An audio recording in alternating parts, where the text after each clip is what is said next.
Vous allez finir l'école 20 ans après. Moi, il y a quelque chose qui me choque sincèrement. Vous allez me dire pour vous. Quand je vois quelqu'un, l'école d'abord, ça commence à la petite section.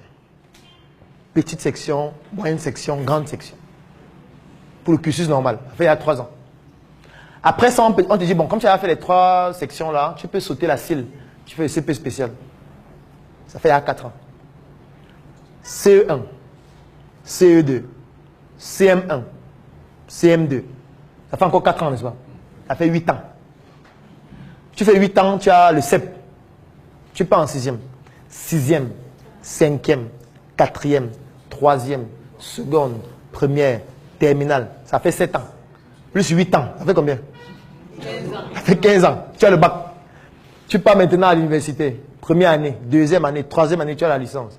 Première année, deuxième année, tu as le master. Peut-être encore 1 ou 2 ans, tu as le doctorat. Ça fait combien d'années? Plus combien? Ça fait combien d'années? Tu fais 23 ans pour demander le travail.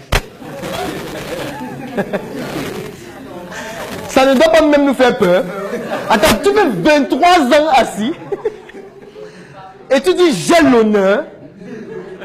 Donc en 23 ans, tu n'as pas pu apprendre ce qui te permet de te lever avec autorité dans la société et dire que je peux aussi apporter quelque chose. C'est que c'est très grave. C'est que c'est très... C'est qu'on doit s'interroger, nous tous. 23 ans assis. Prenons maintenant un autre cas de figure. Prenons un exemple d'un enfant qui n'est pas là à l'école. C'est-à-dire qu'il a fait petite section, moyenne section, grande section. Il a fait le CEP. Il a fait jusqu'au CP, CP1, CM1, CM2. Il a eu son CEP. Après, il a dit que vraiment, il ne veut pas continuer. En 6e, il est allé dans une boutique. Il a commencé à vendre. Il a commencé à vendre de manière ambulante. Il a fait ça pendant 15 ans. Il n'y aura aucune comparaison entre lui et vous qui avez le doctorat. Vous seriez son ouvrier. Parce que si vous vendez au marché pendant 10 ans, vous allez apprendre tellement de choses que personne qui n'a même lu 200 livres ne pourra bénéficier de ces connaissances-là. C'est de ça qu'il s'agit. Qu'est-ce qu'on fait pendant 23 ans assis? Et ça, c'est si tu n'as repris aucune classe. Mais on doit s'interroger. On doit s'interroger, nous tous. On doit s'interroger. Moi, c'est ça qui m'est arrivé. Moi, j'ai fini la fac de métier et dit, bon, ok, qu'est-ce qu'il sait faire? Quand je regarde, je vois qu'il ne sait pas faire grand-chose. Tout ce qu'il sait faire, c'est m'asseoir à l'hôpital, consulter les patients, encore que je ne peux pas dépister toutes les maladies, ou diagnostiquer toutes les maladies. Je vais diagnostiquer certaines en fonction de mes connaissances.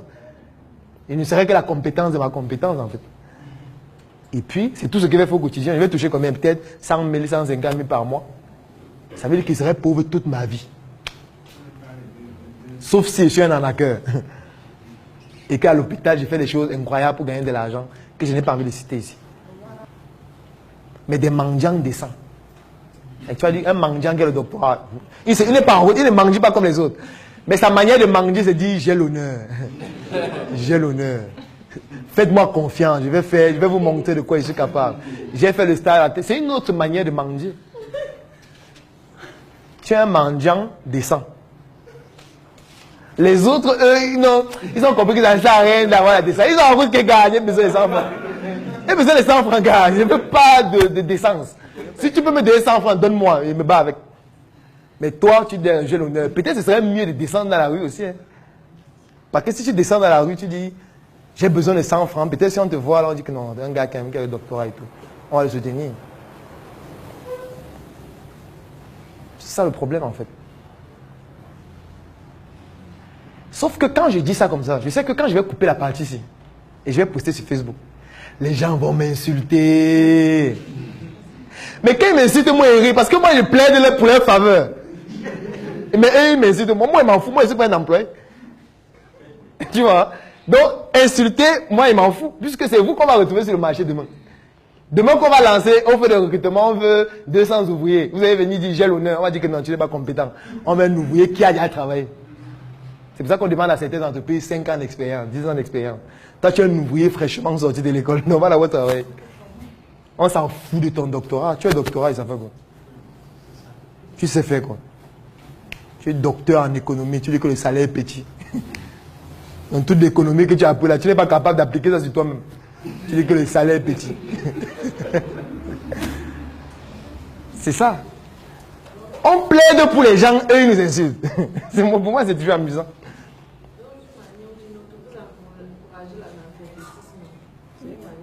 Bon, je pense quand même que je ne suis pas analphabète.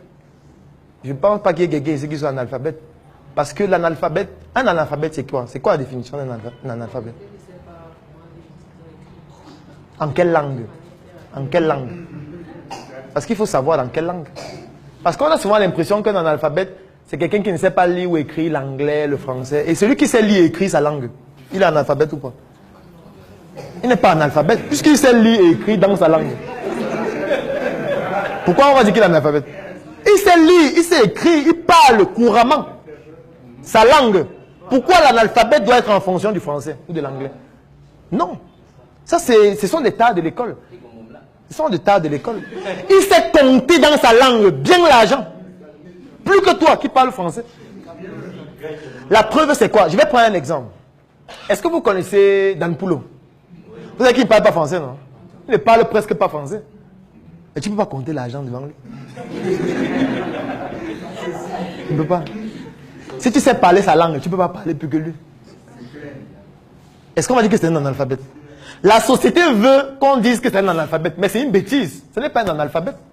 Puisque la société stéréotype l'école en fonction de certaines langues.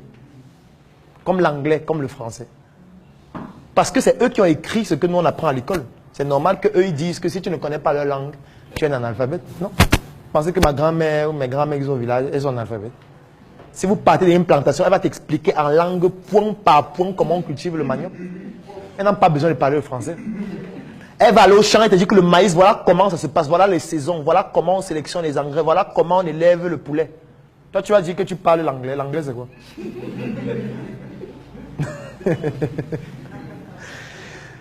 On doit venir dans le monde planétaire qu'est la Terre en apportant nos spécificités, y compris sur le plan de notre culture. C'est aussi le problème que j'ai avec la religion. On a aussi nos religions, non? Pourquoi ça gêne les gens? On a nos religions ancestrales. On n'est pas contre la religion des autres, mais il faut aussi qu'on accepte qu'on a la nôtre. On ne doit pas régner qui nous sommes nous-mêmes. Parce que les autres veulent qu'on se compare par rapport à leur référentiel. Par rapport à leur religion, par rapport à leur... Bon, aujourd'hui, ils sont en train de vouloir nous imposer l'homosexualité, non? On va aussi valider.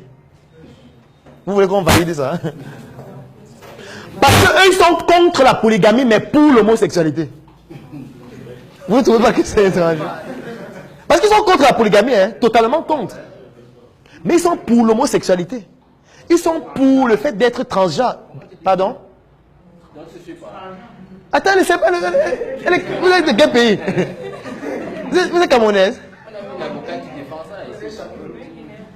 Mais je dis qu'ils financent l'homosexualité. Moi, j'ai une amie. Ce n'est pas dans le noir. J'ai une amie. On impose aux États africains de dépénaliser l'homosexualité. Vous dites que c'est dans le noir. On impose. L'homosexualité est validée dans plusieurs pays européens. Au Gabon, c'est et dans le Parlement, dans leur Parlement. C'est autorisé. C'est-à-dire que c'est validé. Non, attends. On dit que c'est dans le noir. On est en train d'imposer aux pays africains de dépénaliser l'homosexualité. Vous dites que c'est dans le noir. Le pape, même dernièrement, s'est prononcé en disant qu'il est pour le mariage des gays.